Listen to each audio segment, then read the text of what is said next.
اعوذ باللہ من الشیطان الرجیم، بسم اللہ الرحمن الرحیم۔ محترم و مکرم طلبہ کرام، السلام علیکم ورحمۃ اللہ وبرکاتہ۔ علم نحو پر مشتمل مشہور زمانہ کتاب ہدایت النحو کے لیکچرز کا سلسلہ جاری و ساری ہے، اور ابھی ہم ایک لیکچر جو ہے وہ بنا چکے ہیں۔ آج ہمارا دوسرا لیکچر ہے۔ پہلے لیکچر کی جو ہماری عبارت تھی وہ تھی بسم اللہ الرحمن الرحیم، مشہور و معروف، اور آج کی جو ہماری عبارت ہے وہ ہے الحمدللہ رب العالمین۔ حسب وعدہ انشاءاللہ تعالی ہم لوگ اس کا ترجمہ اور اس کی ترکیب اور اس کی تشریح اور توضیح کا سلسلہ جو ہے وہ کریں گے آج بھی۔ تو سب سے پہلے اس کا ترجمہ سماعت فرما لیجئے کہ تمام تعریفیں اللہ کے لیے ہیں جو تمام جہانوں کا پالنے والا ہے۔ اب اگر ہم اس کی ترکیب پر بات کریں تو یہ جو الحمد ہے یہ معرف باللام ہے، معرفہ ہے، اس پر الف لام داخل ہے، اس وجہ سے یہ معرفہ ہے، اور اسی وجہ سے یہ معرف باللام بھی ہے۔ اور شروع میں ایک معرفہ آئے تو ہم لوگوں نے ابتداءً جو کتابوں میں پڑھا ہے ترکیب کے قواعد میں کہ شروع میں معرفہ آئے تو ہم اسے بنا دیتے ہیں مبتدا۔ للہ میں لام حرف جر ہے، اور اللہ اس میں جلالت مجرور۔ اب جار اپنے مجرور سے مل کر، ابھی گزشتہ لیکچر میں میں نے آپ کو بتایا تھا کہ جار اپنے مجرور سے مل کر کسی نہ کسی کے متعلق ہوتا ہے، اور متعلق یا تو عبارت میں موجود ہوتا ہے یا تو عبارت میں موجود نہیں ہوتا۔ تو اب یہاں پر ہم ایسا کر لیتے ہیں کہ بلکہ اللہ اس میں جلالت کو آپ بنا دیں موصوف، اور رب بھی آپ اس کو بنا دیں مضاف کیونکہ یہ نکرہ ہے، اور العالمین اس کو آپ بنا دیں مضاف الیہ۔ پھر یہ رب بھی مضاف، عالمین مضاف الیہ سے مل کر مرکب اضافی ہو کر اللہ اس میں جلالت کی صفت بن جائے گا۔ پھر موصوف اپنی صفت سے مل کر مرکب توصیفی ہو کر لام حرف جر کا مجرور، یا پھر یوں بھی کر سکتے ہیں کہ آپ اللہ اس میں جلالت کو آپ مبدل منہو بنا دیں، اور ربی مضاف العالمین مضاف الیہ، پھر مضاف اپنے مضاف الیہ سے مل کر مرکب اضافی ہو کر یہ بن جائے گا بدل مبدل، پھر مبدل اپنے مبدل منہو سے مل کر اب لام حرف جر کا مجرور۔ اب چاہے تو آپ مرکب توصیفی بنا دیں یا پھر مبدل منہو، آپ جیسا آپ کو مناسب لگے۔ تو ابھی ہم ایک ہی پر اکتفا کر لیتے ہیں کہ ہم مرکب توصیفی بنا دیتے ہیں۔ تو ہم یوں کہیں گے لام حرف جر اللہ اس میں جلالت موصوف ربی مضاف العالمین مضاف الیہ، مضاف اپنے مضاف الیہ سے مل کر مرکب اضافی ہو کر اللہ اس میں جلالت کی صفت، اللہ اس میں جلالت موصوف اپنی صفت سے مل کر مرکب توصیفی ہو کر لام حرف جر کا مجرور، پھر جار اپنے مجرور سے مل کر کسی نہ کسی کے متعلق ہوتا ہے، متعلق یہاں تو عبارت میں موجود ہوتا ہے یا نہیں ہوتا، اگر نہیں ہوتا ہے تو پھر ہم نکالتے ہیں، اور پھر نکالنے کے بعد ہم کیا کرتے ہیں اس جار مجرور کو ظرف مستقر بناتے ہیں۔ تو یہاں پہ متعلق موجود نہیں ہے تو مناسب یہ ہے کہ ہم ایسا کرتے ہیں کہ ثابتن اس میں فاعل کو ہم اس کا متعلق مان لیتے ہیں، تو جار اپنے مجرور سے مل کر ثابتن کا ظرف مستقر، پھر ثابتن کی بھی ترکیب کریں گے،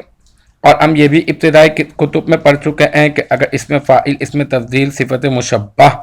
اور اس میں منصوب وغیرہ اگر خبر بن رہے ہوں تو ہم انہیں ڈائریکٹ خبر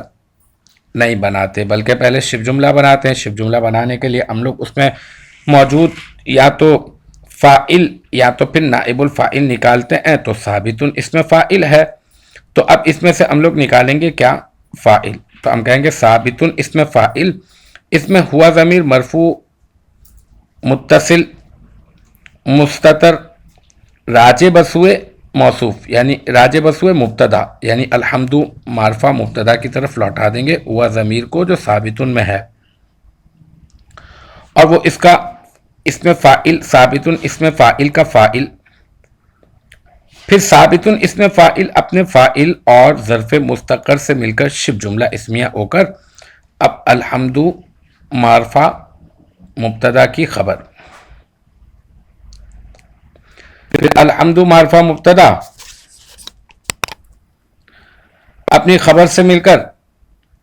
جملہ اسمیہ خبریہ ہو جائے گا۔ تو اس طرح سے ہم اس کی ترکیب کو کر لیں گے۔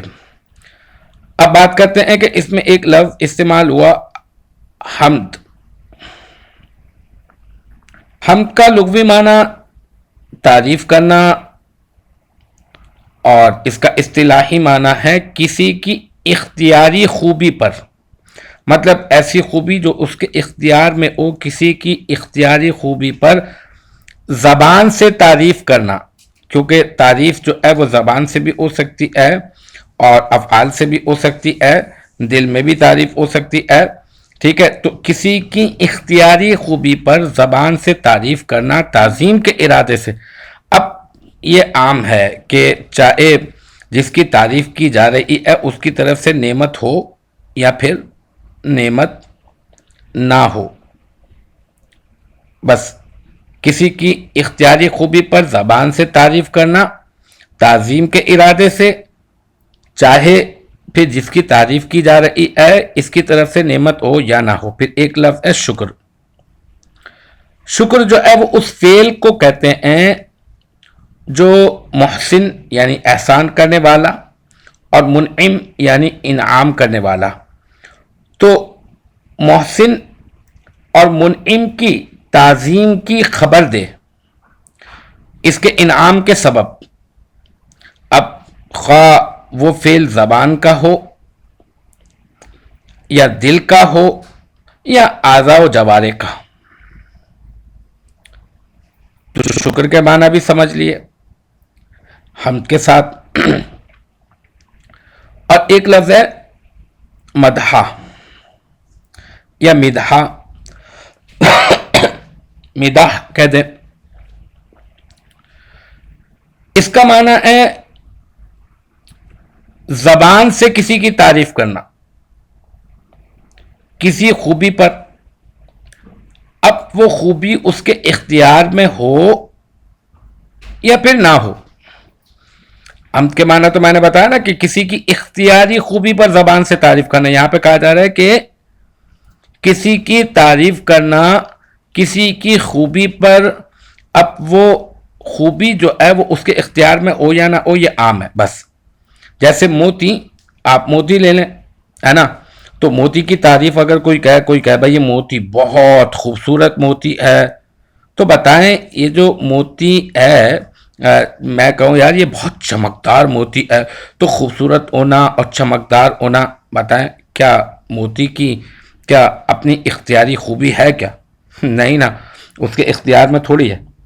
تو اب اگر آپ موتی کی تعریف کر رہے ہیں اور موتی کی تعریف اس کی وہ خوبی ہے جو اس کے اختیار میں نہیں ہے، لیکن پھر بھی آپ اس کی تعریف کر رہے ہیں، تو یہ مدحہ کہلائے گی، کیونکہ کسی کی تعریف کرنا، زبان سے کسی کی تعریف کرنا کسی خوبی پر، خواہ وہ خوبی اس کے اختیار میں ہو یا نہ ہو، جیسے موتی کی تعریف کرنا اس کی خوبی کی وجہ سے اور یہ خوبی اس کے اختیار میں نہیں ہے۔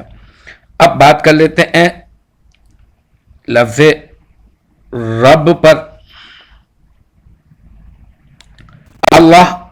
اس میں جلالت پر تو ہم لوگ پیچھے والی جو عبارت تھی اس پہ ہم لوگ بات کر چکے تھے کہ اللہ وہ ذات ہے جو واجب الوجود ہے، جس کا وجود جو ہے وہ ضروری ہے نا، پچھلی والی عبارت میں ہم نے بات کی تھی۔ تو اب ہم بات کر لیتے ہیں یہاں پر رب پر پہلے، پھر العالمین پر بات کریں گے۔ رب جو ہے ربن، یہ ہے اصل میں مصدر ہے نا، یہ اس کا معنی ہے پرورش کرنا، کسی چیز کو آہستہ آہستہ اس کے کمال کی حد تک پہنچانا، یہ کیا ہے ربن کا معنی اللہ تبارک و تعالی کے لیے اس لفظ کا بولنا، یہ جو ہم کہتے ہیں نا اللہ رب ہے، تو اللہ تعالیٰ کے لیے اس لفظ کا بولنا بطور مبالغہ ہے، یعنی بہت زیادہ پرورش کرنے والا یا بہت زیادہ کسی چیز کو آہستہ آہستہ اس کے کمال کی حد تک پہنچانے والا، تو گویا بہت تربیت کرنے کی وجہ سے عین تربیت ہو گئے ہیں۔ بعض کہتے ہیں رب مصدر اس میں فاعل کے معنی میں ہے، اس میں فاعل کے معنی میں، جیسے میں کہوں قتل تو قتل کا معنی قتل کرنا، اور اگر میں اس میں فاعل بناؤں تو اس کا معنی ہوگا قاتل، اور قاتل کا معنی ہوگا قتل کرنے والا۔ اسی طرح سے ضرب مارنے والا، ضرب مارنا ہے نا، اور ضارب اس کا معنی کیا ہوگا؟ بہت زیادہ مارنے والا۔ اور اسی طرح سے شکر کرنا، اور شاکر شکر کرنے والا۔ صبر کرنا یہ مصدر ہے، اور اگر اسی سے اس میں فاعل بناؤں صابر تو اس کا معنی ہوگا صبر کرنے والا۔ تو رب مصدر ہے، اس میں فاعل کے معنی میں ہے، اصل میں یہ بعض کا کہنا یہ ہے، ٹھیک ہے نا، یعنی بمعنی رب ہے یہ، اور اس کا معنی ہے تربیت کرنے والا، ٹھیک ہے۔ تو یہ اس کے معنی کے اوپر بات ہو گئی، اور یہ بات ہو گئی کہ یہ اس میں فاعل کے معنی میں ہے بہت سارے لوگوں کے مطابق۔ پھر بات کرتے ہیں کہ یہ جو ایک خاص بات یاد رکھ لیں رب کے متعلق، لفظ رب کے متعلق، کہ یہ رب کا جو لفظ ہے ربن، یہ اللہ کے لیے بھی استعمال ہوتا ہے اور غیر اللہ کے لیے بھی، یعنی اللہ کے علاوہ کسی اور پر بھی یہ بولا جاتا ہے، اور اللہ تبارک و تعالیٰ کے لیے بھی یہ لفظ بولا جاتا ہے، جیسے کہ میں نے ابھی بتایا کہ جب اللہ تبارک و تعالیٰ کے لیے بولا جائے گا تو اس کا بولنا بطور مبالغہ ہوگا، ٹھیک ہے نا، اس کا مطلب بطور مبالغہ۔ تو ربن کا لفظ یہ سمجھ میں آ گیا کہ کیا ہوگا، اللہ کے لیے بھی استعمال ہو سکتا ہے اور غیر اللہ کے لیے بھی۔ ہاں ایک بات یاد رکھ لیں کہ ربن کا لفظ کب اللہ کے لیے استعمال ہوگا اور کب اللہ کے لیے استعمال نہیں ہوگا۔ تو ربن کا لفظ بغیر اضافت کے، مطلب اس کی اضافت نہ ہو کسی کی طرف نہ، تو بغیر اضافت کے تو صرف اور صرف اللہ پر ہی بولا جاتا ہے، اور اضافت کی صورت میں اللہ پر بھی بولا جا سکتا ہے غیر اللہ پر بھی، جیسے رب العالمین، اسی کی مثال آپ لے لیں جو یہاں پر عبارت میں ہے نا، یہ رب مضاف العالمین مضاف ہے، تو یہ اضافت کے ساتھ ہے، لیکن یہاں پر اللہ کے لیے بولا جا رہا ہے۔ لیکن اضافت کے ساتھ ہوگا تو اللہ کے لیے بھی بولا جا سکتا ہے اور غیر اللہ کے لیے بھی، لیکن اضافت کے بغیر صرف اور صرف اللہ کے لیے ہی بولا جا سکتا ہے۔ رب الداری غیر اللہ کے لیے بولا جا سکتا ہے، مطلب گھر کو آہستہ آہستہ کمال کی حد تک پہنچانے والا، گھر کی پرورش کرنے والا، گھر کی نگہبانی کرنے والا، اور رب المالی ہے نا، مال کا مالک، مال کی پرورش کرنے والا۔ تو مطلب لفظ رب جو ہے وہ غیر اللہ کے لیے بھی مختصراً استعمال ہو سکتا ہے، لیکن اکیلا نہیں ہو سکتا، اضافت کے ساتھ ہی ہو سکتا ہے۔ اب بات کرتے ہیں العالمین پر۔ ایک تو یہ یاد رکھ لیں کہ یہ جو العالمین یہاں پر ہے الف لام کے ساتھ ہے، معرف باللام ہے، اور یہ مضاف الیہ بن رہا ہے، اور مضاف الیہ حالت جری میں ہوتا ہے، تو یہ اس کی حالت جری ہے، العالمین حالت جری ہی ہے یہ۔ کیوں کہ آپ عالمون دیکھیں، عالمون یہ واحد ہے اس کا، جب آپ عالمون لفظ عالمون کی جب آپ حالت رفعی پڑھیں گے تو عالمون، جب حالت نصبی پڑھیں گے تو عالمن، اور جب حالت جری پڑھیں گے تو عالمین، عالمین ہے نا۔ اور اسی طرح سے اگر آپ اس کا تثنیہ بنائیں گے عالمن کا تو بنے گا عالمانی، اور اس کی آلت رفعی کیا ہوگی؟ الف ما قبل مفتوح یعنی عالمانی، اور آلت نصبی اور آلت جدی کیا ہوگی؟ یا ما قبل مفتوح، جیسے عالمینی، عالمینی دو عالم۔ اور اگر اس کی جمع بنائیں گے تو بنے گا عالمونا، عالمونا واو ما قبل مضموم، آلت رفعی واو ما قبل مضموم، اور آلت نصبی اور آلت جدی کیا ہوگی؟ عالمینا، عالمینا۔ تو یہاں پر یہ آلت جزی میں ہے، اسی وجہ سے یہ یا ما قبل مکسور ہے۔ یہ تو ہو گئی اس کی حالت پر بات۔ اب یہ جمع ہے عالمن کی، اور عالمن جو ہے وہ اس میں اعلیٰ کے معنی میں ہے، یعنی وہ چیز جس سے کسی چیز کو پہچانا جائے۔ بعد میں یہ لفظ ان چیزوں پر بھی بولا جانے لگا جن سے صانع یعنی کاریگر یعنی اللہ تعالیٰ کی پہچان ہو، یعنی اللہ کے ماں سوا ہر چیز کو عالم کہتے ہیں، اللہ کے ماں سوا ہر چیز کہتے ہیں اس کو عالم۔